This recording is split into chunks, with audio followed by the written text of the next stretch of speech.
तर या निलेश चव्हाणवरती वारजे पोलीस स्टेशनमध्ये गुन्हा दाखल झालाय। तसंच पत्नीने त्याच्या विरोधामध्ये कलम 376 377 अंतर्गत गुन्हा दाखल केलाय, अशी माहिती पोलिसांनी दिली आहे। निलेश चव्हाण याच्या विरुद्ध काल वारजे पोलीस स्टेशनला आर्म्स ॲक्ट आणि येथील कसपटे फॅमिलीला धमकी दिल्याबद्दल आर्म्स ॲक्ट आणि बाकीचे सेक्शन BNS नुसार तो गुन्हा दाखल आहे वारजे पोलीस स्टेशनला। निलेश चव्हाण राहणारा वारजे आहे, औदुंबर कॉलनी या ठिकाणी।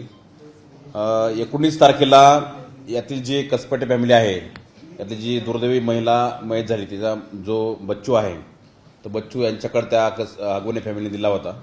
आणि ही त्यांना जेव्हा माहिती कळली कसपटे फॅमिलीला, त्यावेळेस तो त्यांचा बच्चू घेण्यासाठी ते निलेशच्या घरी गेले होते। त्यावेळेस निलेशने त्यांना त्याचं जे लायसन्स वेपन आहे ते दाखवून त्यांना धमकावलं होतं की तुम्ही या ठिकाणी येऊ नका, मी तुम्हाला ते बच्चू देणार नाही।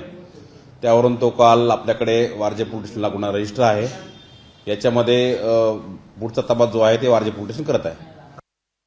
हा तर सर याचा क्रिमिनल रेकॉर्ड आहे। याच्यापूर्वी 2009ला सुद्धा याच्यावरती एक NC दाखल आहे। NCवर त्याच्यावर प्रिव्हेंटेशन सुद्धा केलेलं आहे। नंतर याच्यावरती हिंजवाडी पोलीस स्टेशनला ड्रंक ड्राईव्हचा पण एक केस दाखल आहे आणि त्याच्यावर सुद्धा त्याची पुढची प्रिव्हेंटेशन झालेली आहे।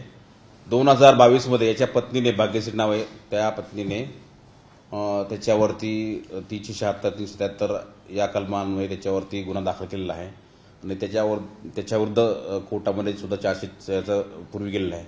एकंदरीत पाहता याचे काही पास्ट क्रिमिनल रेकॉर्ड आपल्या रेकॉर्डवर दिसून येत आहे। ABP माझा, उघडा डोळे बघा नीट।